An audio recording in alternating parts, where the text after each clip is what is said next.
Thomas Griffin's lungs burned as he pushed his aging body through the dense Washington forest. The late autumn rain soaked through his weathered jacket, each droplet feeling like tiny daggers against his skin in the biting cold.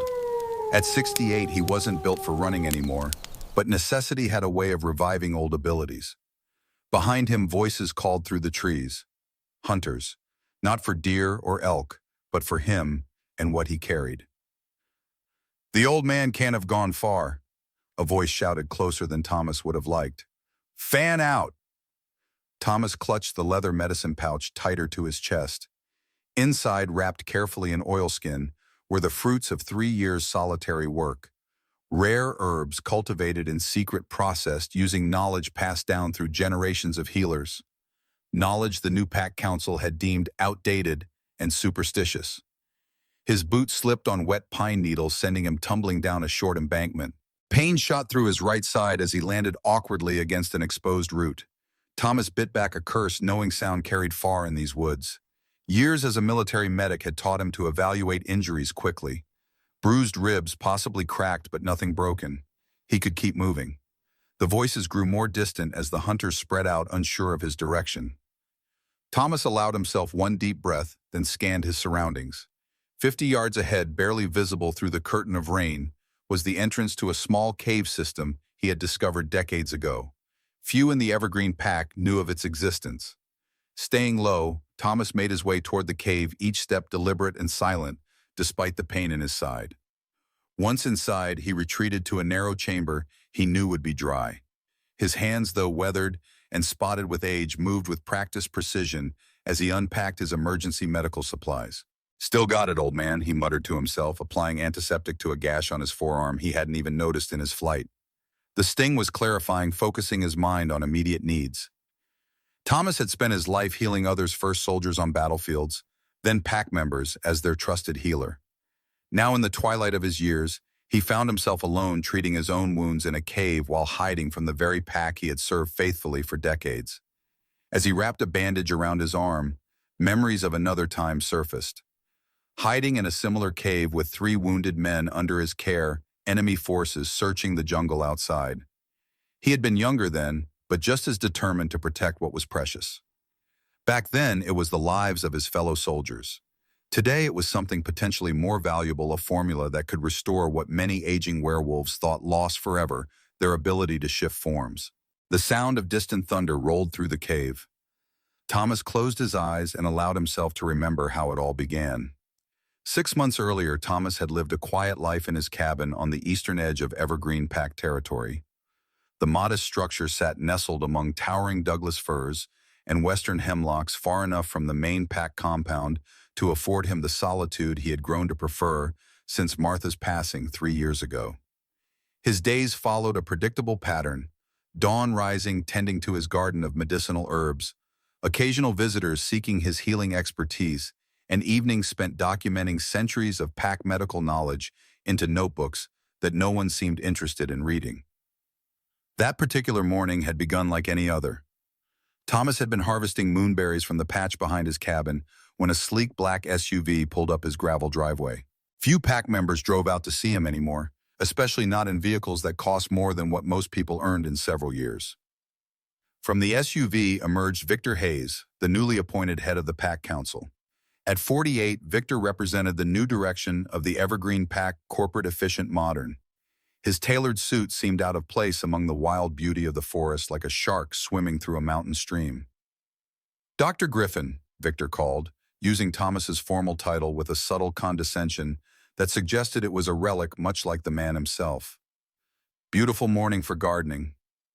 Thomas straightened slowly, his back protesting the movement after an hour bent over the moonberry bushes. He wiped his soil-covered hands on his worn jeans. "Victor," he acknowledged with a nod. "Surprising to see you out this way. Council members don't usually concern themselves with the Pack's borders these days." Victor's smile didn't reach his eyes. "The Council concerns itself with the Pack's future, which is why I'm here." He glanced at Thomas's garden with thinly veiled disdain. "The Council has voted to modernize our medical facilities. We're bringing in specialists from Seattle, latest equipment, pharmaceutical connections, the works." Thomas felt a cold weight settle in his stomach. "I see. We're grateful for your traditional services over the years, Victor continued, examining his manicured nails. But the younger generations need medical care that aligns with the 21st century. Herbs and poultices had their time, but science has moved on. The pack needs to move with it. And my position, Thomas asked, already knowing the answer. We're creating an emeritus role for you. Ceremonial, of course. You'll receive a stipend, and you're welcome to continue your gardening hobby. Victor gestured vaguely at the moonberries. The transition takes effect immediately. Sarah Chen will be taking over as head medical officer, Harvard-trained. Impressive resume. The dismissal hung in the air like the scent of decay. 50 years of service to the pack reduced to a gardening hobby. Thomas had simply nodded. I'll need to gather my things from the pack clinic. Already boxed up, Victor replied, checking his watch. They're being delivered here this afternoon. After Victor left, Thomas had stood motionless in his garden for nearly an hour, the moonberries forgotten in his basket. It wasn't just the loss of position that hollowed him out. It was the casual erasure of generations of knowledge. Knowledge that had saved countless pack members when modern medicine had no answers for werewolf physiology. That night, as rain lashed against his cabin windows, Thomas had unpacked the boxes from the clinic. Among his belongings was a leather-bound journal that had belonged to his grandfather, filled with formulas and observations dating back to the 1880s. One entry in particular caught his attention. Notes on a rare combination of herbs that allegedly helped older werewolves maintain their shifting abilities well into advanced age. For most werewolves, the ability to shift forms began to wane after 60, becoming more painful and eventually impossible. Many elders in the pack, including several on the council, had already lost this fundamental aspect of their identity. It was one of the cruelest ironies of their kind to live longer than humans, but to lose what made them werewolves while still alive. Thomas had turned the fragile pages, carefully reading his grandfather's meticulous notes. The formula required rare ingredients, precise preparation, and patience. But if it worked? In that moment, surrounded by the physical evidence of his obsolescence, Thomas had made a decision. He would prove the value of traditional healing. He would show Victor that the old ways still held power. He would find a way to help the elders shift again. The cave had grown colder as twilight approached. Thomas's ribs ached, but the hunters had long since moved on, searching other areas of the forest. He repacked his medical supplies, knowing he couldn't stay much longer. Despite the danger, he needed to check on Aria before returning to his cabin. Aria Harper. The thought of the young woman brought a rare smile to Thomas's weathered face. 22 years old and more gifted with herbs than anyone he had trained in decades. The Omega girl had been coming to his cabin for almost a year now, silently absorbing every lesson he could offer. Silent because Aria hadn't spoken a word since witnessing her parents' fatal car accident 6 years earlier. The trauma had locked her voice away, earning her the pack's pity at first, then their dismissal as the defective Omega. Her inability to speak had made her an outcast among a species that relied heavily on vocal communication, especially during shifts. Thomas had seen something different in her: keen intelligence, gentle hands, perfect for delicate work with herbs and eyes that missed nothing. He had taught her sign language, creating a private form of communication between them. In Aria, Thomas saw not just a student, but the future of traditional healing. She was his legacy, whether the pack understood that yet or not. Checking that the coast was clear, Thomas emerged from the cave. Darkness was falling, but his eyes adjusted quickly, one of the few werewolf traits that hadn't diminished with age. He oriented himself and began the long walk to Aria's small cottage, taking a circuitous route to avoid any lingering hunters. The choosing ceremony would be tomorrow night. After 6 failed attempts, Aria would once again stand among the unmated Omegas, hoping an Alpha or Beta would select her as a mate. Thomas knew the cruel reality few wanted. An Omega who couldn't cry out during the mating bond, couldn't sing pack songs, couldn't even whisper endearments. It was why he had decided to bring her as his guest. At least with him beside her, the whispers might be less vicious. The lights of Aria's cottage appeared through the trees as Thomas approached. Situated on the very edge of packlands, it was almost as isolated as his own cabin. Her grandfather Thomas's old friend had left it to her when he passed the only inheritance for a girl the pack had largely forgotten. Thomas knocked softly on the wooden door. Through the window, he could see Aria working at her table, grinding herbs with the mortar and pestle he had given her last winter solstice. Her head lifted at the sound, wariness evident in her posture until she recognized him. The door opened and Aria's eyes widened at his bedraggled appearance. Her hands moved quickly in their private sign language. What happened? You're hurt. Had a disagreement with some of Victor's men, Thomas replied, stepping inside. The cottage was warm, scented with the familiar aromas of dried herbs and wood smoke. Nothing serious. They objected to my botanical research. Aria's expression darkened. She gestured again, her movements sharp with anger. They have no right. Your knowledge belongs to you. Knowledge belongs to those who value it, Thomas corrected gently, easing himself onto a chair by the hearth. And you, my dear, value it more than most. Aria brought him tea, a special blend of her own creation that Thomas recognized as containing willow bark for pain and valerian for calm. She had learned well. As he sipped the hot liquid, he noticed she was already gathering supplies to tend to his injuries. The choosing ceremony is tomorrow, he said, watching her efficient movements. Are you prepared? Aria's hands stilled, her shoulders tensed, then she shrugged, a deliberately casual gesture betrayed by the tightness around her eyes. It doesn't matter. No one will choose the silent Omega. Their loss, Thomas said firmly. But I'd still like to accompany you, if you'll have a battered old wolf as your escort. A soft smile touched her lips as she signed, I would be honored. As Aria cleaned and rebandaged his wounds with gentle precision, Thomas found himself hoping that tomorrow might bring a change in her fortune. The pack's dismissal of Aria mirrored their treatment of him, both deemed irrelevant for what they lacked, rather than valued for what they offered. There's something else, Thomas said as she finished tending to his ribs. I want you to take this. From his pocket, he withdrew a thin leather bracelet. It had been Martha's, a simple band embossed with a pattern of healing herbs. My wife wore this for 40 years. Before her, my mother. It's said to protect the wearer's true self, even when others would deny it. He held it out. I'd like you to have it for tomorrow. Aria's eyes glistened with unshed tears as she accepted the gift, her fingers tracing the intricate pattern. She slipped it onto her wrist, then embraced Thomas, carefully mindful of his injuries. In that moment, Thomas felt a certainty that had eluded him since his dismissal from the Pack Clinic. Whatever Victor and the Council believed, the old ways weren't dead. They lived on in Aria, in her skilled hands and compassionate heart. She was proof that some things were worth preserving. As he left her cottage an hour later, Thomas felt a strange prickling at the back of his neck, an old sensation he recognized from his military days. The feeling of being watched. He scanned the tree line but saw nothing in the gathering darkness. Still, the sensation lingered as he made his way home, a warning that tomorrow would bring more than just the choosing ceremony. The great hall of the Evergreen Pack stood at the center of their territory, a massive structure of stone and timber that had been expanded over generations. Tonight it blazed with light, every window glowing against the early evening sky. The choosing ceremony was the Pack's most important annual event, the night when unmated alphas and betas selected Omega partners, forming bonds that would strengthen the Pack for another generation. Thomas adjusted his formal jacket, one of the few items of clothing he owned that wasn't practical workwear. Beside him, Aria walked with her head high, despite the whispers that followed their entrance.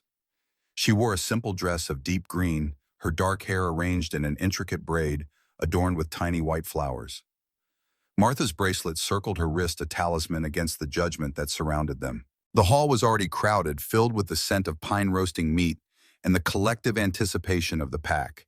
Near the center, the unmated Omegas gathered, dressed in their finest scents, deliberately enhanced to attract potential mates. Aria would join them soon, but for now, she remained at Thomas's side. Dr. Griffin, surprising to see you here. Thomas turned to find Logan Reed watching them.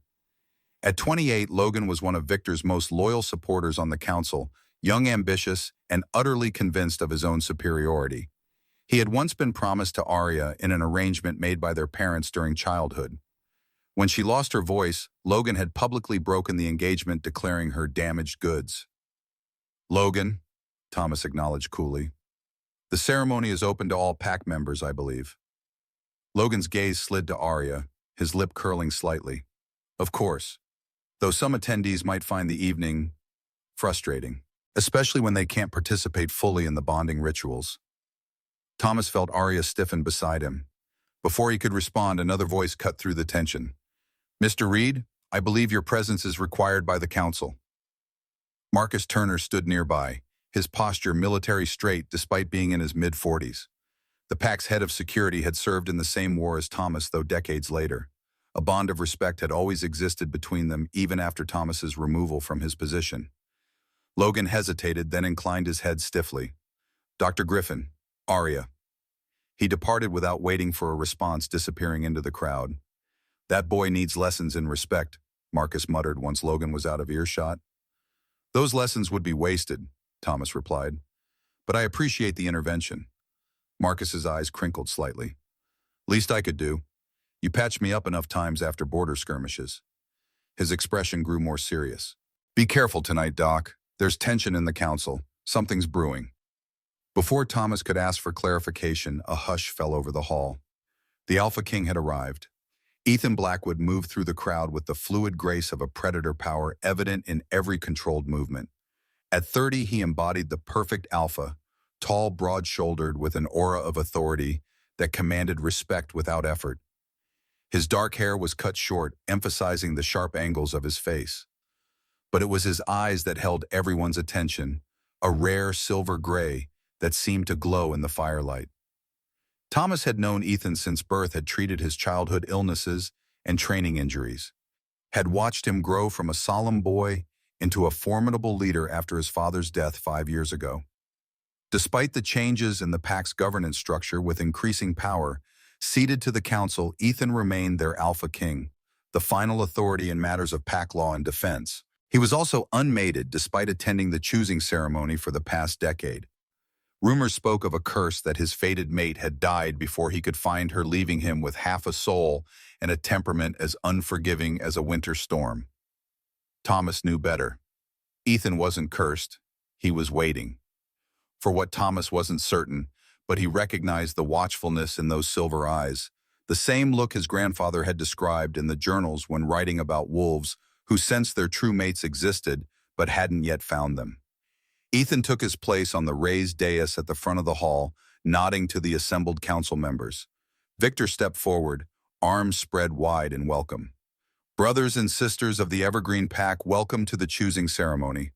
Tonight we continue a tradition older than any of us, the sacred bonding of Alpha, Beta, and Omega that keeps our bloodline strong and our pack united."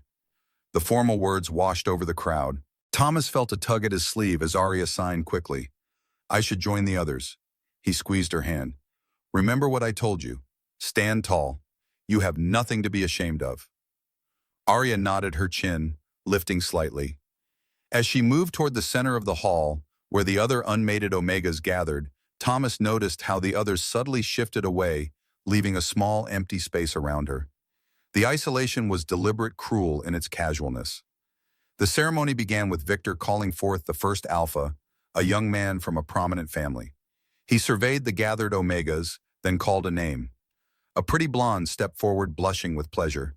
The hall erupted in practiced applause. A match was made.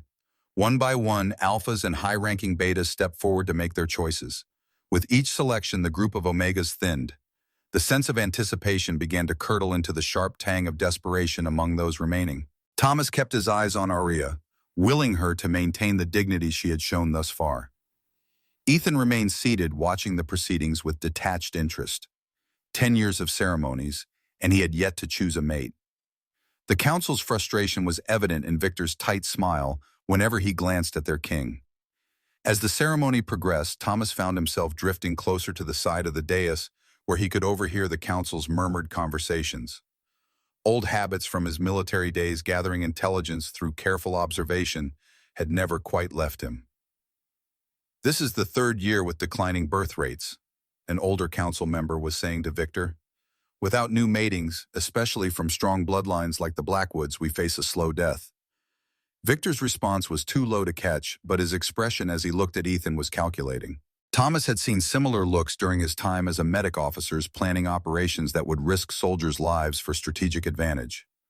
A movement across the hall caught Thomas's attention. Through a side entrance, 3 strangers slipped in, 2 men and a woman dressed well enough to blend with the crowd, but with an unfamiliar scent that marked them as outsiders. The woman's eyes scanned the room with practiced efficiency before settling on Ethan.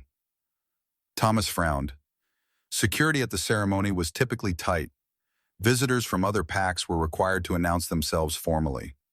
These three had the furtive movements of those who had entered uninvited. He began making his way toward Marcus, intending to alert him to the presence of strangers when Victor called for silence. And now, as tradition dictates, our Alpha King will have the opportunity to select a mate should any of the remaining Omegas please him. All eyes turned to Ethan, who rose with fluid grace. For the first time that evening, genuine interest flickered in his silver gaze as he surveyed the remaining Omegas, now just 5 young women including Aria. Ethan stepped down from the dais, moving slowly among the Omegas. He stopped briefly before each one exchanging a few words, inhaling their scent.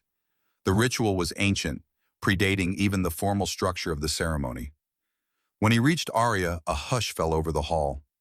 She stood, straight eyes downcast, as protocol demanded, the white flowers in her dark braid trembling slightly with her controlled breathing. Ethan paused longer before her than he had with the others. Thomas saw his nostrils flare slightly as he took in her scent. Then something extraordinary happened. Ethan reached out his fingertips lightly, touching Aria's chin, tilting her face up to meet his gaze. It was an intimate gesture, one typically reserved for after a choice had been made. The entire hall held its breath as silver eyes met deep brown. Thomas felt it before he saw it, a shift in the air, a change in the ambient energy of the room. Ethan's pupils dilated, his body going completely still in the way of predators who have sighted prey. But it wasn't predatory interest in his expression, it was recognition. Profound, soul-deep recognition. Aria's eyes widened. Her lips parted slightly, though no sound emerged. The moment stretched electric with possibility. Then Victor stepped forward, breaking the spell. "My king, perhaps you would like to continue your consideration. There are other suitable candidates awaiting your attention." Ethan's hand dropped from Aria's face. His expression shuddered, becoming once again the mask of detached authority. Without another word, he moved on to the next Omega. But Thomas had seen it. The flicker of something ancient and powerful. The reaction that confirmed what he had suspected since Aria first came under his tutelage. She was Ethan's fated mate. The ceremony concluded without Ethan making a selection, his 10th year of abstention. The remaining Omegas, including Aria, were claimed by Betas, all except for her. The traditional feast began with pack members breaking into smaller groups for food and conversation. Thomas found Aria near the back of the hall, her face composed despite the whispers that followed her. "Did you see?" She signed, her fingers trembling slightly. "I saw," Thomas confirmed quietly. "He recognized something in you." "Then why didn't he choose me?" Thomas glanced toward the dais where Ethan was engaged in what appeared to be a tense conversation with Victor and several council members. "Politics," he said simply. "The king's choices are never just his own." As the evening progressed, Thomas kept a careful watch on both Aria and the strangers he had noticed earlier. The 3 outsiders had separated, moving through the crowd with deliberate casualness. The woman remained closest to Ethan, gradually working her way toward the high table. Concern prickling at the back of his neck, Thomas approached Marcus, who was stationed near one of the exits. "We have uninvited guests," he murmured, inclining his head slightly toward the woman. "3 of them. They entered through the east door about an hour ago." Marcus's expression didn't change, but his posture tensed. "You're certain they're not from one of the allied packs?" "Their scent is wrong. Northern Mountains, if I'm not mistaken." Marcus swore softly. "North Peak Pack. We've had border disputes with them for months." His eyes narrowed. "How did you notice when my guards didn't?" Thomas smiled grimly. "When you've been ignored long enough, you become very good at observing those who ignore you." With a sharp nod, Marcus moved off, speaking quietly into the radio clipped to his jacket. Thomas returned to Aria's side, keeping a protective presence beside her as the feast continued. As the evening was drawing to a close, Thomas found himself near enough to the council's table to overhear Victor speaking with several members. "The Alpha King's hunting trip tomorrow is confirmed. He'll be taking the northern path near Crescent Ridge." "Alone?" another council member asked, surprise evident in his tone. "It's his preference," Victor replied smoothly. "After tonight's tensions, he needs the solitude." Something in Victor's tone set off warning bells in Thomas's mind. Crescent Ridge bordered North Peak territory. For Ethan to hunt there alone, especially with uninvited North Peak wolves at tonight's ceremony, seemed an unnecessary risk. Before he could hear more, a commotion near the main doors drew everyone's attention. Marcus and his security team were escorting the three strangers out firmly but discreetly. Ethan stood, his voice cutting through the murmurs of the crowd. "Victor, explain." Victor rose smoothly, his expression perfectly balanced between concern and control. "Merely a misunderstanding, my king. Visitors who failed to follow proper protocols. Security is handling it." Ethan's silver gaze swept the hall, lingering briefly on Aria before returning to Victor. "Ensure that all security protocols are reviewed before tomorrow's council session. I want a full report." "Of course, my king." As the disruption settled, Thomas took Aria's arm. "I think it's time we departed." Outside, the night air was crisp with the promise of coming rain. Aria walked beside Thomas in silence, but her hands moved in the shadows. "Something is wrong. I could feel it." "Yes," Thomas agreed, his voice low. "And I fear it centers around our king. The way he looked at me was the way a wolf recognizes his true mate." Thomas stopped, turning to face her fully. "Aria, I believe you are Ethan's fated mate. The connection I saw tonight confirms what I've suspected since you first came to me." Her eyes widened, hands moving in urgent denial. "Impossible. I'm defective. Broken." "No," Thomas said firmly. "You are exactly as you should be. Your voice will return when it's ready. But even without it, you are whole. Ethan saw that tonight." "Then why?" "Politics," Thomas repeated. "The council, especially Victor, has been pressuring Ethan to choose a politically advantageous mate. Someone from a powerful family who can strengthen alliances. They wouldn't welcome his choice of a silent Omega with no family connections." Aria's shoulders slumped slightly. "But fate doesn't bow to politics," Thomas continued. "What I saw tonight was real, and dangerous given the current tensions within the pack." They had reached the point where their paths would diverge, Aria to her cottage, Thomas to his cabin. Rain had begun to fall, soft pattering against the leaves overhead. "Be careful tomorrow," Thomas warned. "Stay close to home if you can. I need to look into some matters, but I'll check on you in the evening." Aria nodded, then impulsively hugged him, her slender arms gentle around his still tender ribs. She pulled back and signed one last message before turning toward her cottage. "Thank you for standing with me tonight." Thomas watched until she was safely inside, then began the longer walk to his own cabin. His mind churned with what he had overheard: Ethan's planned hunting trip, the presence of North Peak wolves, Victor's too casual tone when discussing the king's solitary excursion. It painted a troubling picture, one that grew clearer with each step Thomas took through the rainy night. By the time he reached his cabin, he had made a decision. Tomorrow, while Ethan hunted near Crescent Ridge, Thomas would be watching from a distance. The old healer still had a duty to his king, whether the pack acknowledged it or not. And if his suspicions were correct, Ethan would need every ally he could find. Dawn broke in muted shades of gray as Thomas prepared for his self-appointed mission. The rain had continued through the night, turning the forest trails to slick mud. Perfect conditions for tracking and for ambush. Thomas moved methodically around his cabin, gathering supplies with the efficiency of a man who had spent decades in the field. Into his worn leather backpack went medical supplies, water-dried venison, and a small box containing his most potent herbal remedies. Last came his old military binoculars, still sharp enough to spot movement from half a mile away. His body protested as he shouldered the pack. Yesterday's injuries hadn't fully healed, an uncomfortable reminder that his werewolf regeneration had slowed with age. Once he would have recovered overnight. Now the deep bruising along his ribs would take days to fade. Another reason the younger pack members viewed elders as liabilities rather than assets. Thomas checked the hunting schedule he had accessed through the pack's shared calendar, a concession to modernity he grudgingly appreciated. Ethan would begin his solitary hunt at Crescent Ridge around noon, working his way north through the densely wooded slopes where elk herds gathered in early autumn. That gave Thomas time to reach a position where he could observe without being detected. He locked his cabin and set out following game trails that would keep him away from the main pack paths. The forest welcomed him like an old friend, familiar even in the gloomy half-light of the storm-darkened morning. 2 hours of steady hiking brought him to the eastern edge of Crescent Ridge. Thomas found a sheltered position on higher ground beneath the spreading branches of an ancient cedar tree. From here, he had a clear view of the main approach to the hunting grounds, while remaining hidden from casual observation. He settled in to wait using techniques honed during long surveillance missions. Control your breathing, minimize movement, become part of the landscape. Shortly before noon, a lone figure emerged from the forest below. Ethan moved with the confident grace of an apex predator dressed for hunting in dark clothing that blended with the wet foliage. He carried no rifle. Wolves hunted with their natural weapons when in their territories. Thomas tracked Ethan's progress through the binoculars, noting the tension in the Alpha King's posture. Last night's ceremony had clearly left him unsettled.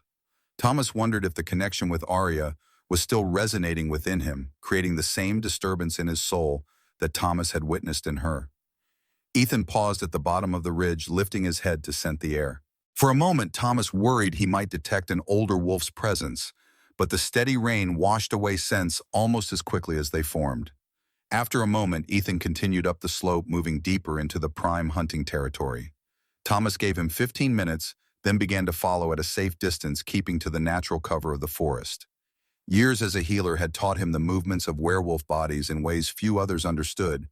He could predict Ethan's path by the way the alpha's shoulders set the direction of his gaze, the subtle shifts in his weight. The rain intensified as the afternoon progressed. Thomas maintained his vigil, circling wide to keep Ethan in sight while staying downwind. The Alpha King moved with purpose, tracking an elk herd that had left fresh signs along the muddy ridge. 2 hours passed without incident. Thomas began to wonder if his suspicions had been unfounded. Perhaps Victor's interest in Ethan's hunting plans had been innocent. Perhaps the North Peak wolves at the ceremony were simply uninvited guests, not harbingers of trouble. Then the wind shifted, bringing with it new scents. Thomas stiffened his old instincts, screaming a warning. At least 3 unfamiliar wolves were approaching from the north, moving fast and with purpose. Their scent carried the distinctive musk of the North Peak pack, wilder, more aggressive than the Evergreen wolves. Thomas changed position, moving higher up the ridge to get a better view. Through his binoculars, he could see dark shapes slipping through the trees, converging on Ethan's position. The Alpha King remained unaware, focused on the elk tracks he was following. It was a classic ambush formation. Thomas had seen similar tactics in war: enemies flanking a target, cutting off escape routes, waiting for the perfect moment to strike. He had to warn Ethan without revealing his own presence to the North Peak wolves. A direct approach would put them both in danger. Instead, Thomas reached for a small pouch in his pack containing dried barula root, a plant that when crushed emitted a scent that wolves instinctively associated with danger.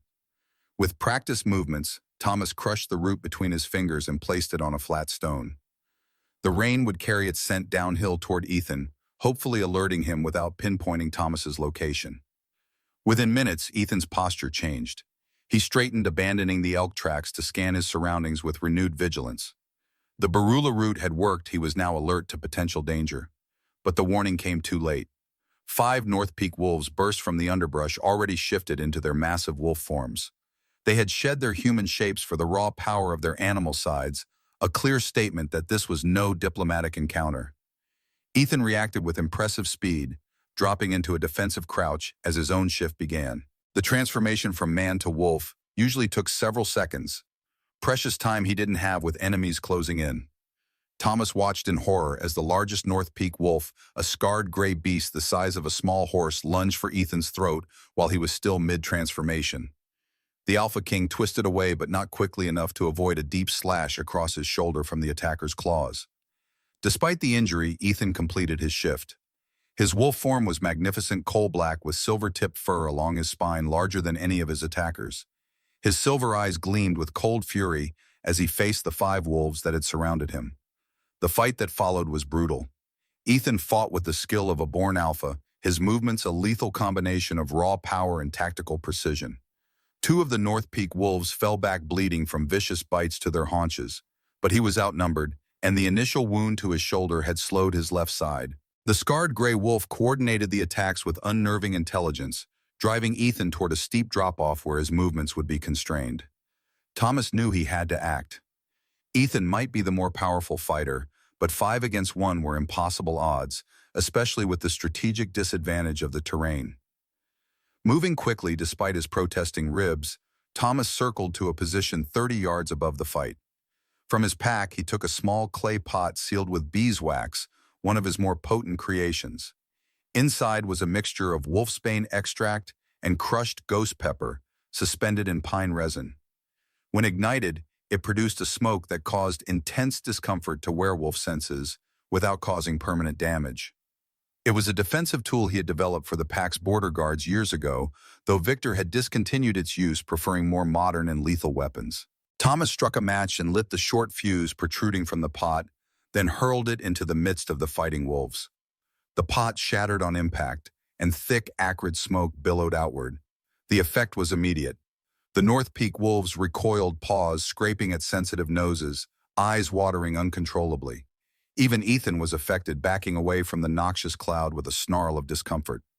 But Thomas had calculated the wind direction. The smoke drifted primarily toward the North Peak wolves, creating a barrier between them and the Alpha King. Ethan, recognizing the unexpected advantage, seized the opportunity to break through the weakened circle of attackers. He tore into the gray leader jaws, clamping around the enemy wolf's throat with bone-crushing force. Blood sprayed across the wet ground. The leader collapsed, his body convulsing as death claimed him. The remaining North Peak wolves, disoriented by the smoke and demoralized by their leader's fall, retreated into the trees. Their howls of rage and grief echoed across the ridge as they fled northward, carrying the wounded with them. Ethan stood over his fallen enemy's sides, heaving with exertion, blood matting his black fur. The silver in his eyes seemed to glow with primal satisfaction at the victory. Then slowly his gaze lifted to the spot where Thomas stood, partially concealed by a cluster of young hemlocks. For a long moment, wolf and man stared at each other across the distance. Recognition flickered in those silver eyes, not just of Thomas as a pack member, but understanding of what had happened. Ethan knew he had been saved by the old healer's intervention. Thomas inclined his head in a gesture of respect. He expected the Alpha King to acknowledge him and then depart, perhaps shifting back to human form once he had recovered from the fight. Instead, Ethan's massive black form suddenly staggered, legs splaying awkwardly as he tried to maintain his balance. A tremor ran through his body, followed by another, more violent spasm. He collapsed beside the dead North Peak wolf, his breathing becoming rapid and shallow. Thomas was moving before conscious thought could intervene, medical instincts overriding caution. He scrambled down the steep slope, nearly losing his footing in his haste to reach the fallen king. Up close, the extent of Ethan's injuries became clear. The slash across his shoulder was deep, but it shouldn't have caused this level of distress. Thomas examined the wound carefully, his experienced hands parting the matted fur. There, almost invisible against the dark blood, was a greenish residue along the edges of the gash. Thomas recognized it immediately: wolfsbane extract mixed with nightshade, a potent neurotoxin specifically formulated to affect werewolf physiology. The North Peak wolves had coated their claws with poison. This was no territorial dispute or random attack. It was an assassination attempt. Ethan's breathing grew more labored, foam flecking his muzzle as the toxin spread through his system. His silver eyes found Thomas's face, intelligence still present despite the pain. A low whine escaped his throat, not a sound of weakness, but of warning. Thomas understood. They were exposed here, vulnerable to a return attack if the North Peak wolves gathered reinforcements. They needed to move to safety. "I need to get you somewhere I can treat this properly," Thomas said, keeping his voice low and steady despite the urgency pounding through his veins. "The poison is spreading fast. Can you walk at all?" Ethan struggled to rise, managing to get his front legs under him before collapsing again. The mighty Alpha King reduced to trembling weakness by an insidious poison. Thomas's heart clenched at the sight. "All right, different approach." Thomas scanned their surroundings. "There's a hunter's cabin about half a mile east. We can shelter there while I work on extracting the poison." The next challenge was how to move 200 pounds of wounded werewolf through difficult terrain. Thomas couldn't carry him, not with his own injuries still healing, but he could provide support. From his pack, Thomas retrieved a length of sturdy rope. He fashioned a harness around Ethan's chest, carefully avoiding the wounded shoulder, creating a support that would allow the wolf to use what strength remained in his legs, while Thomas took some of the weight. "This won't be comfortable," Thomas warned, "but it's our best option." Working together, they began the slow, painful journey toward the hunter's cabin. Ethan fought against the spreading paralysis with impressive determination, his powerful will refusing to surrender to the poison even as it coursed through his system. The rain continued to fall, washing away their scent trail, small mercy, in a situation that offered few. Thomas kept up a steady stream of quiet encouragement, the words as much for himself as for Ethan. Just a little further. You're doing well. The worst of the ridge is behind us now. They had covered perhaps a quarter mile when Ethan suddenly froze his head, lifting despite the obvious pain the movement caused. His nostrils flared, scenting something Thomas's human nose couldn't detect. A moment later, Thomas heard it too, the snap of a branch too deliberate to be weather or wildlife. Someone was following them. Thomas helped Ethan into the cover of a dense thicket, then retrieved his binoculars. Scanning back along their path, he caught movement among the trees, a lone figure moving with the careful precision of a tracker. It wasn't a North Peak wolf. The build and movement were familiar, though the rain and distance made identification difficult. Thomas adjusted the focus and felt a surge of relief as the figure's features became clear. Marcus Turner. The head of security was following their trail rifle in hand, moving with the alertness of a man expecting trouble. Whether he had been sent by the council or was acting on his own initiative, his presence was a welcome sight. Thomas was about to signal him when Ethan's body went rigid beside him. A harsh, rattling breath escaped the wolf's throat as his eyes rolled back, showing the whites. Seizure, one of the late-stage symptoms of the poison. Thomas abandoned any thought of signaling Marcus. The seizure required immediate attention. He knelt beside Ethan, using his pack to cushion the wolf's head as violent tremors shook the powerful body. "Stay with me," Thomas murmured, timing the seizure while monitoring Ethan's airway. "Fight it, Ethan. Your pack needs you." The seizure lasted just under 2 minutes longer than was safe, but not yet catastrophic. As the tremors subsided, leaving Ethan unconscious but breathing, Thomas knew they had run out of time. The cabin was still too far. He needed to begin treatment here in the open despite the risks. From his pack, Thomas withdrew a worn leather case containing pre-filled syringes, one of the few modern medical tools he still relied upon. Each contained a different herbal extract preserved in a solution that maintained potency for months. He selected a syringe filled with amber liquid extract of devil's claw root and white willow bark, combined with a rare mountain flower that grew only in the highest meadows of their territory. It was a powerful anti-inflammatory and pain reliever, specially formulated for werewolf physiology. As he prepared to administer the injection near the wound site, a voice spoke from just beyond the thicket. "That won't be enough for wolfsbane poisoning." Thomas didn't look up, recognizing Marcus's voice. "It will buy us time, but you're right, I need my full kit for the antidote." Marcus stepped into the clearing, his expression grim as he took in Ethan's condition. "How did this happen?" "Ambush. 5 North Peak wolves. Their claws were coated with poison." Thomas administered the injection, his movements precise despite his age. "Ethan killed their leader, but not before he was wounded." "And you just happened to be in the area when this occurred?" Marcus's tone was neutral, but the question itself carried weight. Thomas met his gaze steadily. "I overheard Victor discussing Ethan's hunting plans with unusual interest. After seeing North Peak wolves at the ceremony, I was concerned." Marcus's eyes narrowed. "You're suggesting this wasn't random?" "I'm stating it plainly. This was an assassination attempt." Thomas checked Ethan's pulse, rapid but steady. The injection was working temporarily, slowing the poison's progress. "And I'm not convinced it originated solely with the North Peak pack." Marcus was silent for a long moment, his military training evident in the way he processed the information without immediate reaction. Finally, he slung his rifle and knelt on Ethan's other side. "What do you need from me, Doc?" "Help me get him to shelter. There's a cabin, the Carson place, about a quarter mile east." Marcus nodded. "I know it, but I have a better option. My Jeep is parked at the old logging road half a mile south. We can get him to your cabin much faster that way." Thomas shook his head. "Too risky. If the council is involved in this, your cabin would be the first place they'd look." "Then where?" Thomas considered their options. The poison would require at least 24 hours of treatment before Ethan would be strong enough to shift back and defend himself. They needed somewhere secure with access to medical supplies where the council wouldn't immediately look. "Aria's cottage," Thomas said finally. "It's remote defensible and she has many of the herbs I'll need. Plus the council barely remembers she exists." Something flickered in Marcus's eyes, recognition perhaps of the connection Thomas had noticed between Ethan and Aria at the ceremony. But he asked no questions, simply nodding his agreement. Can you stabilize him enough for transport? Thomas administered a second injection, this one to temporarily paralyze the muscles around the wound, slowing blood flow and the spread of toxins. That should hold him for the journey, but we need to move quickly. The poison is designed to kill within hours. Together, they fashioned a crude stretcher using Marcus's rain poncho and fallen branches. Getting Ethan onto it was a struggle. Even unconscious, the Alpha King was a massive weight of muscle and bone.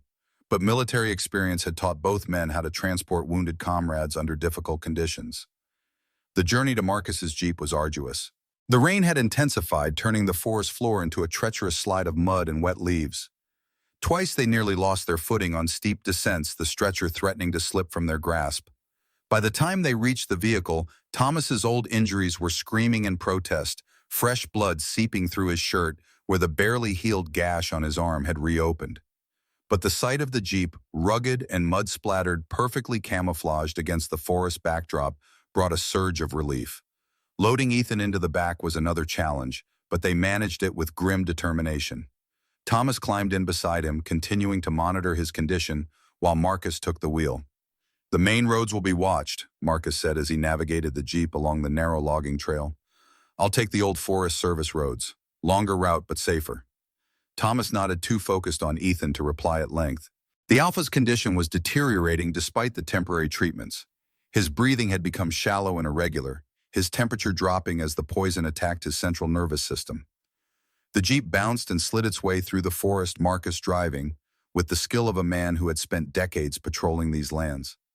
Rain lashed against the windshield, reducing visibility to mere yards, but he never hesitated at junctions or slowed unnecessarily. "You knew this would happen," Marcus said after a long silence. "It wasn't a question." "I suspected something was wrong," Thomas corrected. "The timing was too convenient, North Peak wolves at the ceremony, Victor's interest in Ethan's hunting plans. But I didn't know it would be poison. That suggests planning resources, more than a simple territorial attack." "The Council." "Some of them, perhaps, not all." Thomas checked Ethan's pulse again. "Victor, certainly. Logan follows his lead. The others, I'm less certain." Marcus's knuckles whitened on the steering wheel. "I've served the pack for 20 years. The thought that council members would betray their king. Power corrupts," Thomas said simply. "And Victor has been accumulating power for years, positioning his allies in key roles. My removal was part of that pattern." "You think he wants to replace Ethan?" Marcus sounded skeptical. "The bloodlines wouldn't support it. The pack would never accept him as Alpha King. Perhaps he doesn't want the throne himself. Perhaps he wants a puppet he can control." Thomas's gaze fell to Ethan's unconscious form. "Or perhaps he simply wants to weaken the monarchy enough that the council becomes the true ruling body." The jeep turned onto an even narrower track, branches scraping against its sides as they descended toward the eastern borders of pack territory. The storm was lessening here, the heavy clouds beginning to break apart to reveal patches of late afternoon sky. "There's something else you should know," Thomas said quietly. "It concerns the ceremony last night." Marcus glanced at him in the rearview mirror. "The moment between Ethan and the silent girl." "Aria," Thomas corrected, a protective note entering his voice. "Yes, I believe she is his fated mate." The jeep swerved slightly as Marcus processed this information. "You're certain? As certain as one can be without the formal claiming. The recognition was mutual and powerful. I've seen it only once before, decades ago, between wolves whose bond became legendary within the pack." Marcus whistled softly. No wonder Victor looked ready to intervene. A fated mate would strengthen Ethan's position considerably, especially one outside Victor's influence. Aria has no family connections, no political value in the traditional sense. But her bond with Ethan would be unbreakable, something Victor couldn't control or manipulate. And now we're taking a poisoned Alpha King directly to his unclaimed mate's doorstep. Marcus shook his head, a grim smile touching his lips. "The political implications alone." "Politics be damned," Thomas said with sudden heat. "Ethan is dying. Aria's cottage is our best chance to save him. Everything else is secondary." Marcus didn't argue, focusing instead on navigating a particularly treacherous stretch of road where floodwater had carved channels through the dirt. They rode in silence for the remainder of the journey, each man lost in his own thoughts, as the implications of the day's events unfolded in their minds. Finally, the jeep slowed as they approached the narrow track leading to Aria's isolated cottage. Marcus killed the engine 100 yards away. "Better to approach on foot from here," he explained. "Less chance of being spotted or heard." Thomas nodded his agreement. "I'll go ahead and explain the situation to Aria. She'll be frightened enough without two men arriving unannounced with a wounded wolf." "I'll stay with him," Marcus said, gesturing to Ethan. "But hurry, Doc. His breathing is getting worse." Thomas made his way quickly along the muddy path leading to Aria's cottage. The small structure appeared peaceful in the fading daylight smoke rising from the chimney in a thin, steady stream. A single light glowed behind the curtained front window. He knocked on the door with their established pattern, 2 quick raps, a pause, then 3 more. It was a code they had developed during their lessons, a way for Aria to know it was him before opening her door to potential danger. The door opened almost immediately, revealing Aria's concerned face. She must have been watching from the window, perhaps alerted by some instinct that trouble was approaching. Her hands moved in rapid signs. "What's happened? You're injured again." "No time to explain fully," Thomas replied, his voice low and urgent. "Ethan has been attacked, poisoned. He needs immediate treatment. Marcus Turner is helping me. We need to bring him here." Aria's eyes widened, her fingers flying in shocked response. "The Alpha King, here. Why not the Pack Clinic?" "Because I believe members of the council may be involved in the attack." Thomas held her gaze, willing her to understand the gravity of the situation. "Aria, this is quite literally life or death. For him, and possibly for the Pack's future. Will you help us?" Without hesitation, she stepped back from the door, gesturing for him to enter. Her next signs were quick and decisive. "Bring him. I'll prepare what we need." Thomas felt a surge of pride at her immediate courage. "Marcus will help me carry him. Clear space near the fire, we need to keep him warm." As Aria hurried to prepare the cottage, Thomas returned to the jeep. Marcus had already lifted Ethan partially out of the vehicle, the unconscious wolf a dead weight in his arms. "She'll help," Thomas confirmed, positioning himself to take Ethan's hindquarters. "But we need to move fast. He's getting worse." Together they carried the Alpha King to Aria's cottage. It was a struggle over the uneven ground, made more difficult by the need to stay quiet and avoid being seen. By the time they reached the door, both men were breathing heavily from the exertion. Aria had transformed her small living space with remarkable efficiency. The area before the hearth was cleared, thick blankets laid out to create a pallet. Her table was covered with herbs, mortar, and pestle ready. A pot of water already hung over the fire, steam beginning to rise from its surface. Her eyes widened at the sight of Ethan's massive wolf form, but she showed no fear as she directed them to place him on the prepared blankets. Immediately, she knelt beside him, her healer's hands moving over his body with gentle precision, assessing his condition. Her fingers found the wound on his shoulder, identifying the discoloration that indicated poison. She looked up at Thomas, signing rapidly. "Wolfsbane and nightshade. Advanced stage. How long since exposure?" "Approximately 3 hours."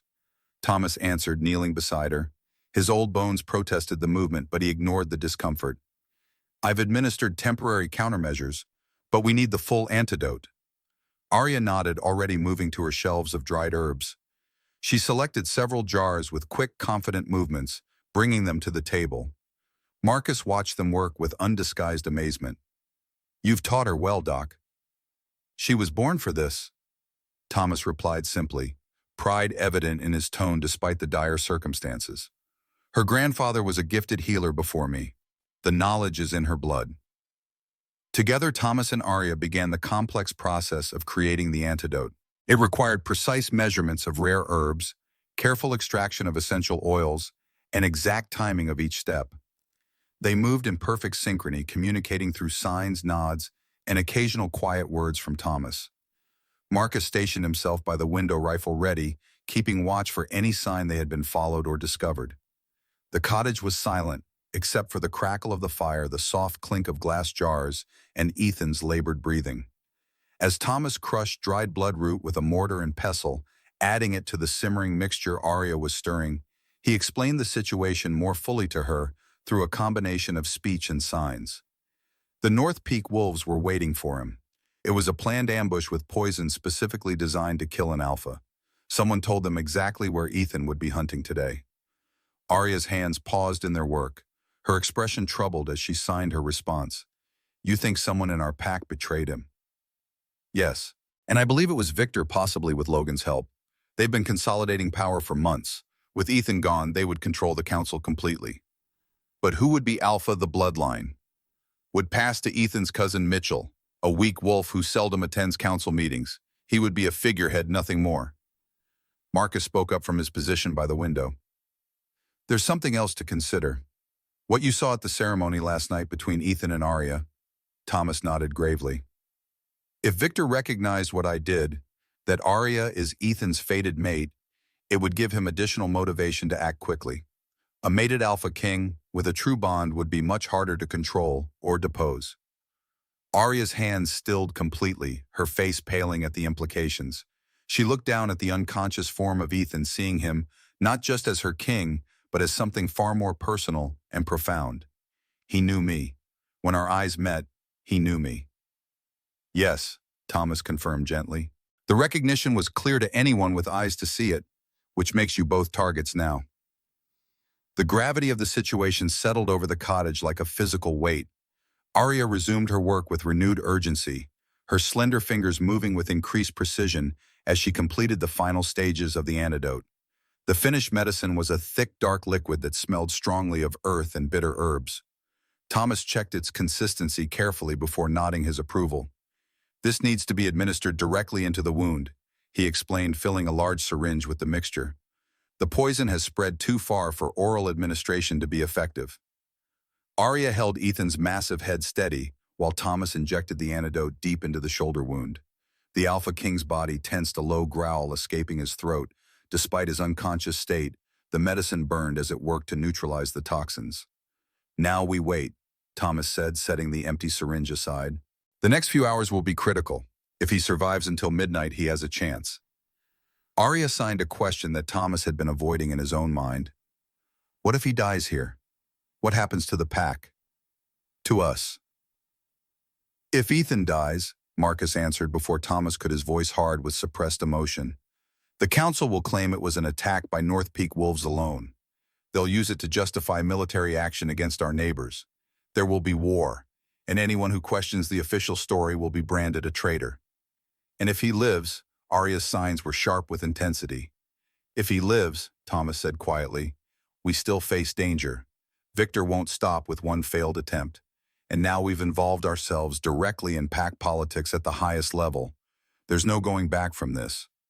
Aria's next signs were slow, deliberate, each movement imbued with determination. Then we make sure he lives, and we protect him until he can protect himself. Thomas felt a surge of admiration for the young woman before him. Silent she might be, but there was nothing weak or defective about Aria Harper. In that moment, he could see clearly why fate had chosen her as the match for their Alpha King. The cottage settled into a tense vigil as darkness fell outside. Aria tended to Ethan with gentle care, applying cooling cloths to his fever-hot fur, monitoring his breathing and pulse. Thomas prepared additional medications they might need throughout the night while Marcus maintained his watchful guard. 3 hours after administering the antidote, Thomas checked Ethan's wound again. The greenish discoloration had begun to recede, and the swelling was noticeably reduced. The Alpha's breathing, while still labored, had become more regular. The antidote is working, Thomas announced, relief evident in his voice. He's fighting the poison successfully. Marcus allowed himself a small smile. Stubborn even while unconscious, that's our king. Aria's shoulders sagged slightly as tension drained from her body. She signed to Thomas, her movements betraying her exhaustion after the intense work of the past hours. What do we do now? Now, Thomas said, settling himself more comfortably beside the fire. We prepare for what comes next, because when Ethan wakes, everything changes. Outside the cottage, the storm had passed. Moonlight filtered through breaking clouds, casting silver light across the forest. In the distance, a wolf howled, a lone voice, soon joined by others, creating a chorus that rose toward the night sky. The pack was calling, searching for their missing king. But in the small cottage at the edge of their territory, Ethan Blackwood fought for his life in silence, surrounded by unlikely guardians. An aging healer, the council had discarded a security chief torn between duty and honor, and a mute Omega girl with the courage to defy generations of pack politics. Thomas looked from Aria's determined face to the powerful, vulnerable form of their Alpha King, and felt the weight of the moment settle into his bones. This night marked a turning point not just for the 4 individuals gathered in this cottage, but for the entire Evergreen Pack. The old ways and the new were colliding, and from that collision would emerge either destruction or a new beginning. Thomas only hoped they would all survive to see which path their future would take. Dawn broke with tentative fingers of light reaching through Aria's curtain windows. Thomas awoke instantly, decades of military and medical training having conditioned him to transition from sleep to full alertness without the gradual awakening most people experienced. He had dozed in the old wooden chair by the hearth, his body protesting the uncomfortable position, but his mind unwilling to leave Ethan unattended. His first glance was toward the Alpha King. Ethan's massive wolf form lay still on the pallet of blankets, his black fur gleaming in the firelight. But the labored breathing of the previous night had eased. The wound on his shoulder, while still angry and raw, no longer carried the greenish tinge of poison. Aria was curled on the floor beside him, one slender hand resting lightly on Ethan's foreleg. She had refused to leave his side throughout the night, administering the follow-up treatments Thomas had prepared with unwavering precision. Now exhaustion had finally claimed her. Marcus stood at the window, his posture indicating he had been there for hours. The security chief's vigilance was a reassuring presence, though Thomas wondered how long any of them could continue at this pace. "He's improving," Thomas said softly, moving to check Ethan's vital signs. Marcus glanced over his shoulder, the weariness in his eyes momentarily lightened by hope. Will he be able to shift back soon? It was the question that had concerned them all night. In wolf form, Ethan remained vulnerable, unable to communicate, unable to defend himself properly if they were discovered. But the shifting process required enormous energy his body was currently directing toward healing. "Not yet," Thomas replied after a careful assessment. "The poison has been neutralized, but the damage to his system is extensive. Forcing a shift now could kill him." Marcus nodded grimly, returning his attention to the forest outside. "We have another problem. The council has organized search parties. They're methodically combing the territory starting from Crescent Ridge and working outward." "How long until they reach this area?" "Mid-afternoon at the earliest. But that assumes they maintain their current pattern. If something makes them suspect this location specifically..." The implication hung in the air between them. If Victor had any reason to believe Ethan might be brought to Aria's cottage, the search would be redirected immediately. Thomas moved to wake Aria, gently touching her shoulder. She came awake with the same immediate alertness he had shown, her eyes focusing first on Ethan before looking up at Thomas with a question in her gaze. "How is he better?" Thomas assured her. "The fever has broken and his pulse is stronger, but he needs more time before he can shift." "And we don't have much time," she signed, glancing toward Marcus at the window. "The council is searching," Thomas confirmed. "We need to prepare for the possibility they'll find us." Aria's response was immediate and decisive. "Then we need a plan, not just to hide, but to expose the truth." Thomas felt a surge of pride at her courage. This young woman, whom the pack had dismissed as broken, possessed a core of strength that put many alphas to shame. "Marcus," Thomas called softly, "we need to talk strategy, all of us." The security chief joined them by the hearth, his expression grave. "I've been thinking about our options. None of them are ideal." "Share them anyway," Thomas prompted. "Perfect solutions are a luxury we don't have." Marcus crouched beside them, keeping his voice low as though concerned that even here they might be overheard. "Option 1. We hide Ethan here and hope the search parties miss this cottage. Risky given how methodical Victor's people can be." Aria signed her response, which Thomas translated for Marcus. "This cottage is registered in pack records. They'll check it eventually, even if it's low priority." "Exactly," Marcus agreed. "Option 2. We move Ethan to a new location, but transporting an injured alpha wolf without being seen in daylight is nearly impossible. And he's still too weak to travel far," Thomas added. "What's option 3? Marcus hesitated, his military training evident in the way he assessed potential risks before speaking.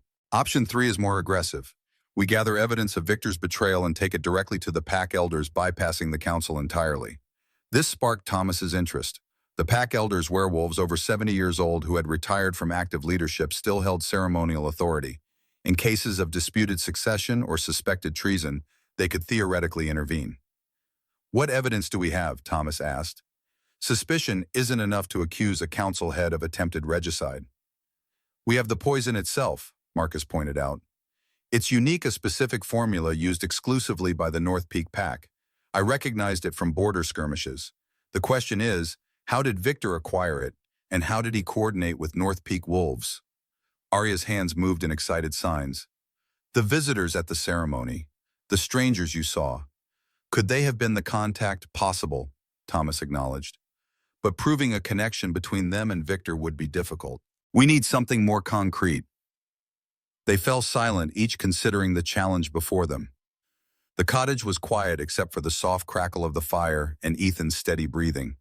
Then unexpectedly, a low rumbling sound emerged from the Alpha King's throat. All three turned to see Ethan's silver eyes open, alert and aware, despite the pain that still creased his features. He was conscious, observing their conversation with the intense focus that had always marked him as a natural leader. Ethan? Thomas moved quickly to his side, medical instincts taking over. Don't try to shift yet. The poison has been neutralized, but your body needs more time to heal. The massive black wolf gave a slight nod of understanding, his intelligent gaze moving from Thomas to Marcus and finally settling on Aria. Something profound passed between them, a recognition that transcended words or even conscious thought. Aria's hand moved to rest gently on his head, and Ethan leaned into the touch, accepting her care with a trust that seemed instinctive rather than considered. The king is awake, Marcus said, relief evident in his voice. That changes things. Indeed it did. Even in wolf form, a conscious alpha could communicate basic intentions and understand complex situations. Ethan's awareness gave them options they hadn't had before. Thomas addressed the wolf directly, knowing Ethan would understand, despite being unable to respond verbally. We believe Victor Hayes orchestrated the attack on you, working with North Peak wolves. The council is organizing search parties allegedly to find you, but possibly to ensure you don't return alive. He paused, making sure Ethan was following. We need evidence to prove Victor's treachery to the pack elders. Ethan's silver eyes narrowed, a growl rumbling deep in his chest at the mention of Victor's betrayal. Then with obvious effort, he shifted his massive head toward the doorway, then back to Thomas. The meaning was clear, he wanted to leave. You're not strong enough to travel, Thomas objected, concerned by the Alpha's eagerness to confront the danger directly. The poison damaged your nervous system. You need at least another day before attempting to shift back to human form. Ethan's response was a low, insistent whine. He tried to rise, his powerful legs trembling with the effort before collapsing back onto the blankets. Aria placed a restraining hand on his shoulder, her expression stern despite the gentleness of her touch. She signed rapidly, and Thomas translated for Ethan's benefit. Aria says you'll be no use to the pack dead, which is what you'll be if you push yourself too soon. The healing process cannot be rushed, even for an Alpha King. A frustrated huff escaped Ethan, but he stopped attempting to rise. His silver eyes remained alert, watching as the three of them resumed their strategic discussion. If we can't move Ethan safely and staying here is risky, then we need to focus on gathering evidence, Thomas reasoned. Something concrete that connects Victor to the North Peak wolves. Marcus nodded thoughtfully. Victor keeps private records in his office at the council building. He's meticulous about documentation, a habit from his corporate days. If there's evidence, it would be there. Can you access his office? Thomas asked. Not easily. It's kept locked and there are usually council staff present. Marcus frowned, considering the obstacles. But not tonight. The full moon hunt will draw most of the pack to the northern clearings. The council building should be minimally staffed. The full moon hunt, a monthly tradition when most pack members shifted to their wolf forms for a communal hunt. Thomas had forgotten it was scheduled for tonight, having been preoccupied with his own concerns recently. The timing was fortuitous. So you'll search Victor's office during the hunt, Thomas said, the outline of a plan forming in his mind.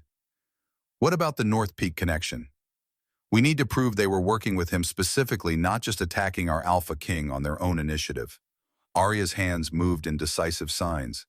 The leader, Ethan, killed. What happened to his body? It was an excellent question. In the chaos of Ethan's injury and their flight, the corpse of the North Peak leader had been left behind on Crescent Ridge. Standard protocol would be retrieval by pack security, Marcus answered. The body would be examined, then either returned to North Peak as a diplomatic gesture or cremated depending on the circumstances. Who would perform the examination? Thomas asked, though he suspected the answer. Dr. Chen, the new head physician, Marcus replied, confirming Thomas's concern. Under normal circumstances. Under normal circumstances. But these were far from normal circumstances. If Victor was indeed orchestrating a coup, he would want to control every aspect of the investigation. He'll handle it himself, Thomas predicted. He wouldn't risk having Dr. Chen find evidence of the poison or anything else that might contradict his narrative of the attack. Marcus considered this, then nodded grimly. You're right. Victor would insist on overseeing the examination personally. And if there's any evidence linking him to North Peak, he'll destroy it. Unless we find it first, Aria signed her expression, determined.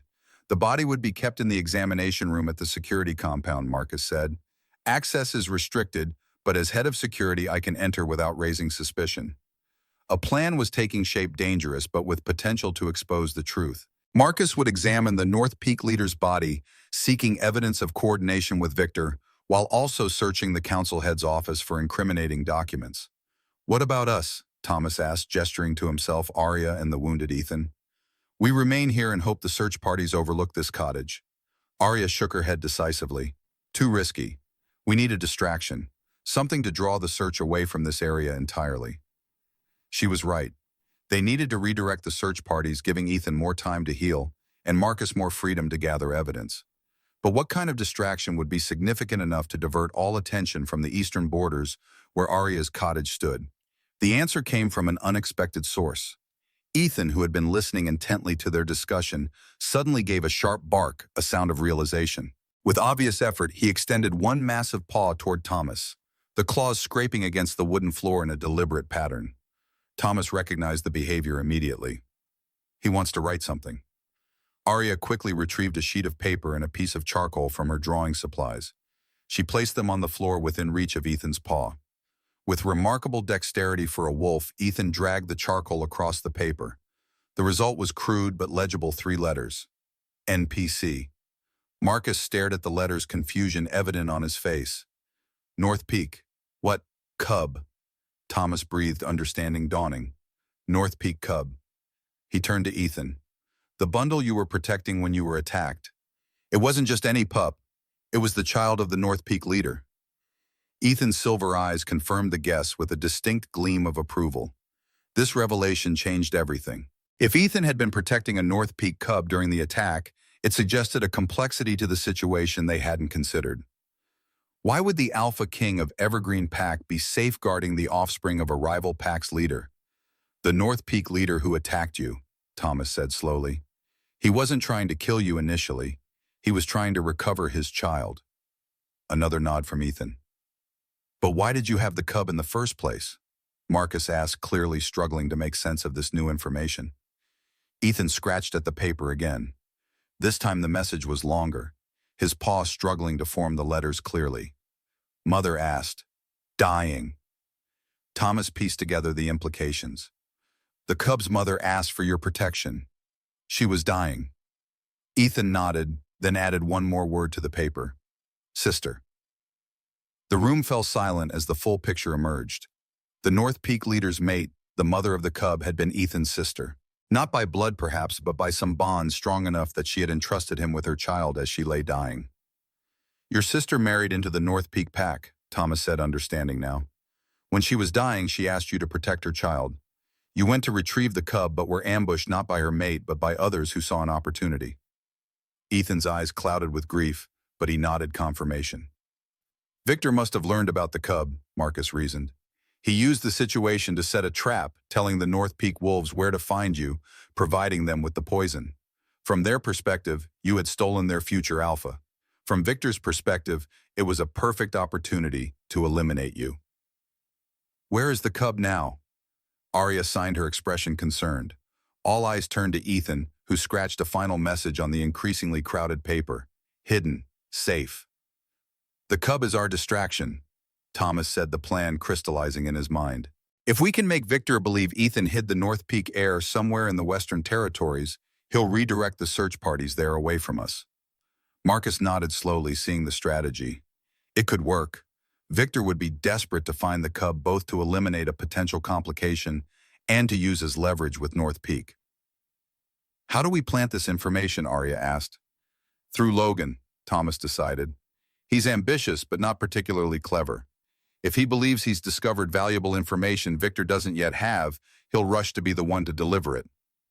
The plan took shape quickly. Marcus would return to the Pack compound, ostensibly rejoining the search efforts. He would accidentally reveal to Logan that there were signs of Ethan traveling toward the western caves with a bundled package. The suggestion of a North Peak cub would be planted through carefully chosen words, allowing Logan to believe he was piecing together the truth himself. Meanwhile, during the full moon hunt that evening, Marcus would examine the North Peak leader's body and search Victor's office. If he found evidence linking Victor to the ambush, he would bring it directly to Elder Jackson, the most respected member of the Pack elders. And us, Thomas gestured to himself, Aria, and Ethan. What's our role? We heal him, Aria signed simply. We prepare for whatever comes next. It was not the active role Thomas might have preferred, but he recognized the wisdom in it. His greatest contribution to the Pack right now was ensuring their Alpha King recovered completely. Marcus departed shortly after carrying with him their hopes for justice. Thomas watched him disappear into the forest, aware that they were placing enormous trust in the security chief's discretion and abilities. With Marcus gone, the cottage seemed quieter, more isolated. Thomas turned his attention back to Ethan's treatment, preparing a fresh poultice for the wound. Aria worked alongside him, her movements confident and precise as she ground herbs with mortar and pestle. He needs protein to rebuild his strength, Thomas noted. Game would be best something freshly caught. Aria nodded, setting aside her work to retrieve a hunting knife from a drawer. She signed briefly. I'll check my traps. There might be rabbit. Be careful, Thomas cautioned. Stay close to the cottage. If you see any sign of search parties. I know, she interrupted with a firm gesture. I've avoided Pack attention for years. I know how to move unseen. After she left, Thomas found himself alone with Ethan. The Alpha watched him with those intelligent silver eyes, following every movement as Thomas prepared medications and checked the healing wound. You recognized her immediately, didn't you? Thomas said conversationally as he worked. At the ceremony, you knew she was your mate. Ethan's ears flicked forward in affirmation. The old stories say true mates can sense each other from the moment of first meeting, that the wolf inside knows its other half instantly. Thomas smiled slightly. I saw it happen once before, decades ago. My grandfather called it soul recognition, something deeper than scent or sight or sound. Ethan made a soft sound somewhere between a whine and a rumble. Yes, it's rare, Thomas agreed, interpreting the sound correctly. And politically inconvenient in your case. Victor would never approve a match with a defective Omega with no family connections. A low growl vibrated from Ethan's chest. My sentiments exactly, Thomas said dryly. Aria is far from defective. Her silence isn't weakness, it's a response to trauma. And it hasn't stopped her from becoming one of the most gifted healers I've ever trained. He finished applying the fresh poultice, then sat back on his heels, regarding the Alpha King thoughtfully. You should know her voice is returning, slowly, in private. I've heard her whisper to plants as she tends them.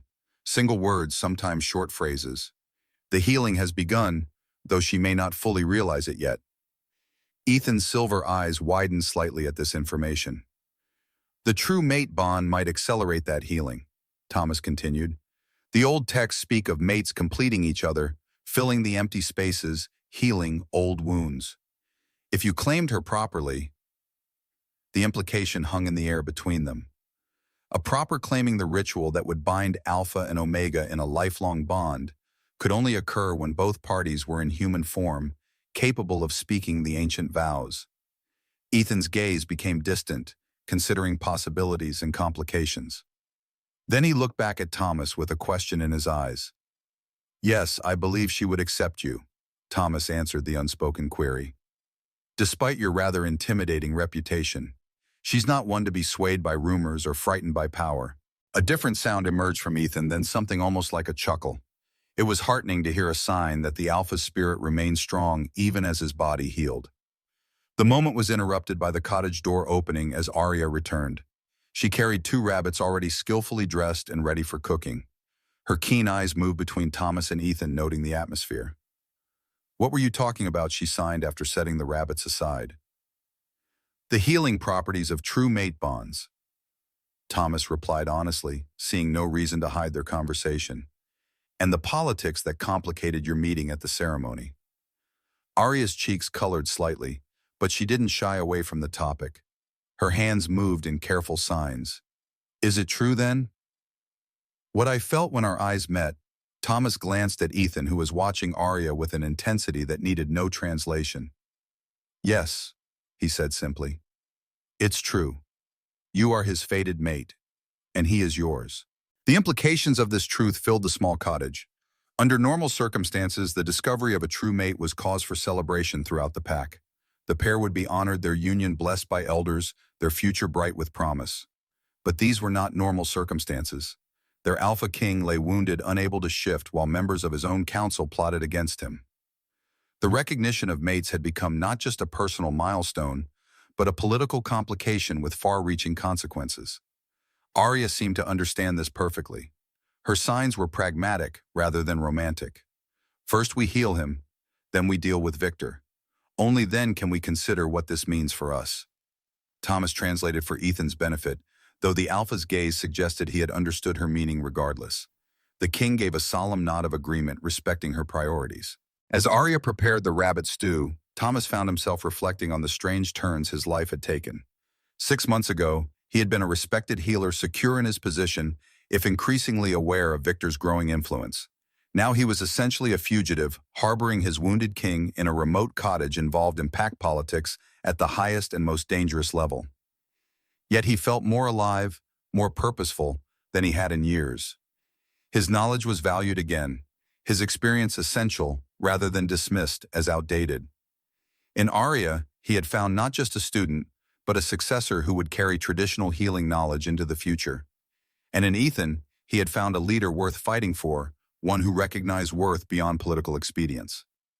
The afternoon passed in quiet productivity. Thomas and Aria took turns monitoring Ethan's condition, which improved steadily as the hours passed.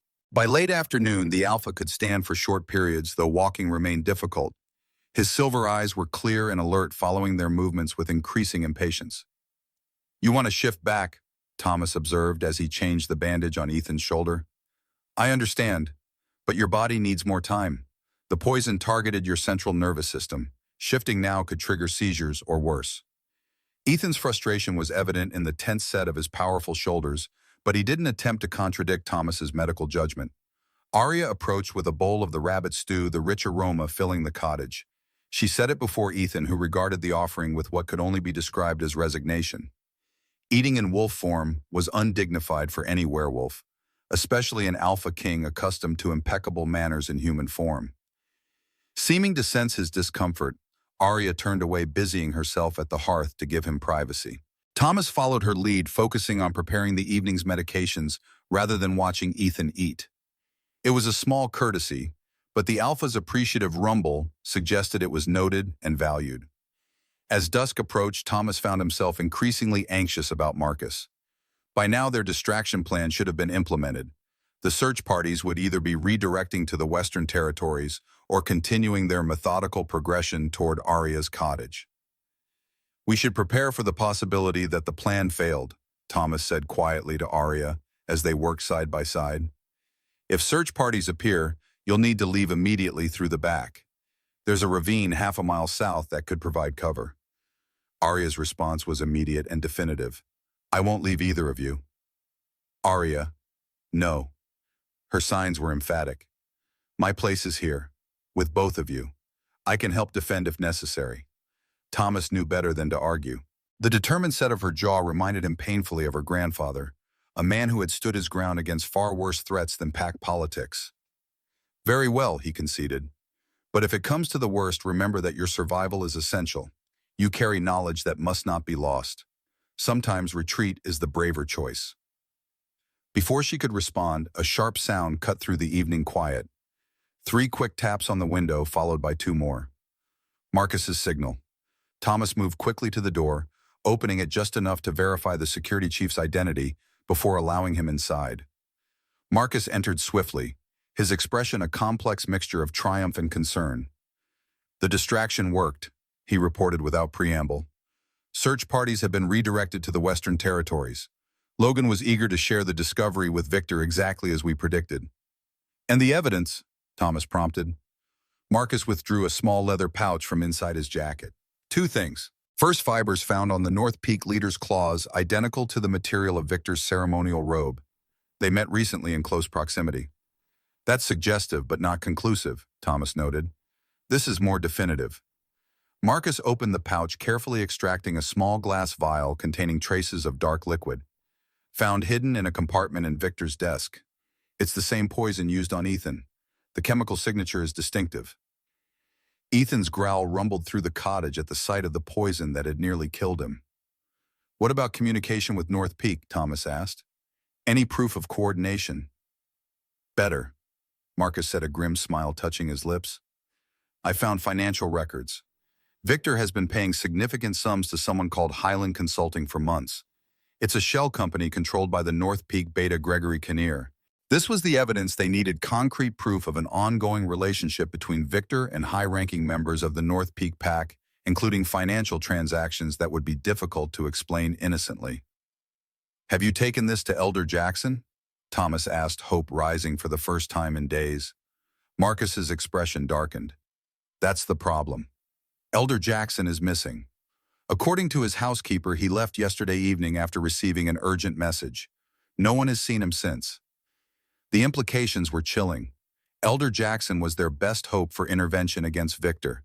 His disappearance, coinciding with the attempt on Ethan's life, suggested Victor's plans were more extensive than they had realized. We need to assume the worst, Thomas said grimly. Victor may be eliminating potential opposition systematically. Aria signed a question that cut to the heart of their predicament. What do we do now, without the elders who can stand against the council? The cottage fell silent as they confronted the reality of their situation. Victor controlled the council, had potentially neutralized the elders, and commanded the loyalty of most pack officials. Their evidence meant nothing without a legitimate authority to present it to. It was Ethan who broke the impasse. The Alpha King rose to his feet with deliberate effort, his powerful body trembling slightly, but his silver eyes blazing with determination. He moved slowly to the center of the room, then did something none of them expected. He began to shift. Ethan, no. Thomas moved forward, alarmed. Your system isn't ready. But the transformation had already begun.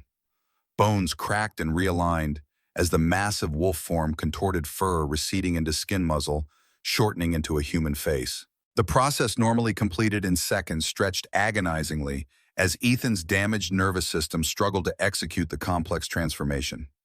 Thomas watched with professional dread and personal anguish, knowing he could not intervene in a shift once begun. Stopping midway would cause more damage than completing the painful process. Aria gripped his arm, her fingers digging into his sleeve as they witnessed the Alpha King's suffering. Marcus stood rigid, his face pale beneath his tan. After what seemed an eternity, the shift completed.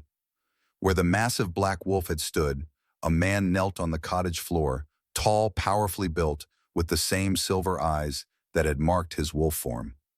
Ethan Blackwood.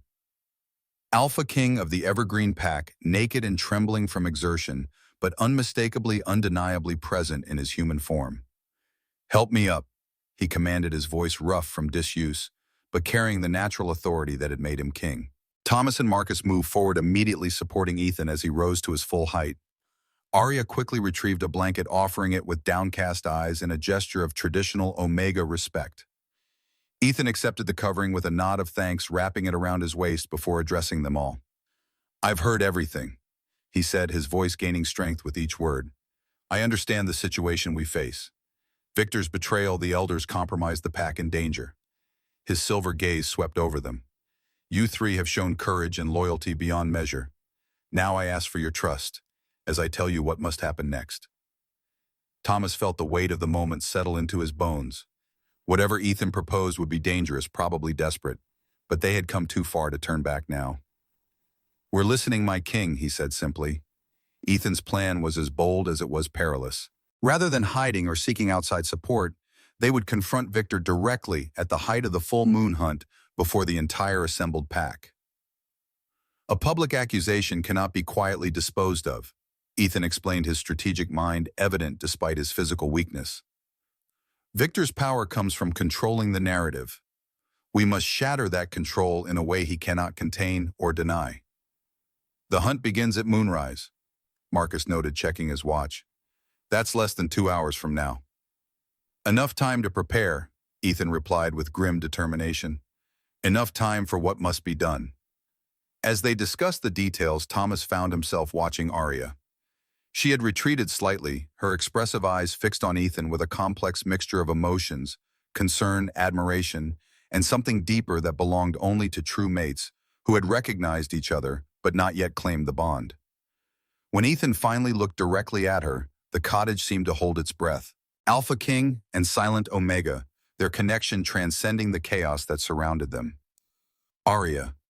Ethan said her name like a prayer on his lips. I would speak with you alone if Thomas and Marcus would grant us a moment. It was not truly a request despite the polite phrasing. Thomas inclined his head in acknowledgement, gesturing for Marcus to follow him outside. They stepped onto the small porch, closing the door to give the pair privacy. The night air was cool against Thomas's face, the forest quiet except for the distant calls of nightbirds. Above the moon was rising nearly full, a silver disk emerging from behind scattered clouds. Do you think this will work? Marcus asked quietly, his gaze fixed on the moon. Confronting Victor before the pack. Thomas considered the question carefully. It depends on the pack itself, on whether enough members remember what it means to be Evergreen wolves, not just Victor's followers. He sighed, feeling the weight of his years. My greatest fear is not that we'll fail, but that we'll succeed only to find the damage is too extensive to repair. Marcus nodded grimly.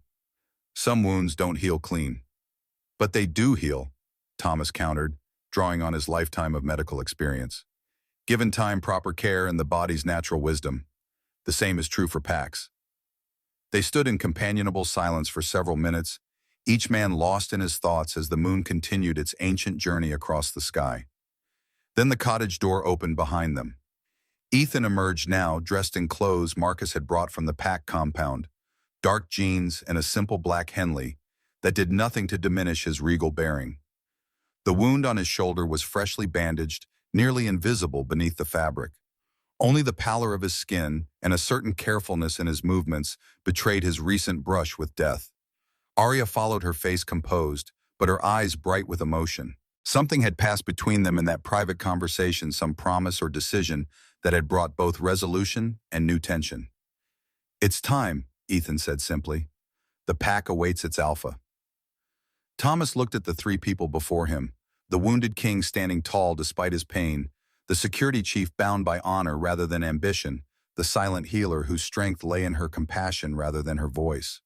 An unlikely alliance against corruption, an improbable defense of tradition against those who would discard the old ways in the name of progress. As they set off toward the pack gathering grounds, Thomas felt a curious lightness in his chest. Whatever happened in the hours to come, he had found his purpose again. His knowledge mattered. His experience had value. His legacy would continue through Aria. At 68, when many considered him obsolete, Thomas Griffin had become essential once more to the future of the Evergreen Pack. The moon illuminated their path as they walked into the heart of the coming storm, four defenders of a truth that could not be silenced.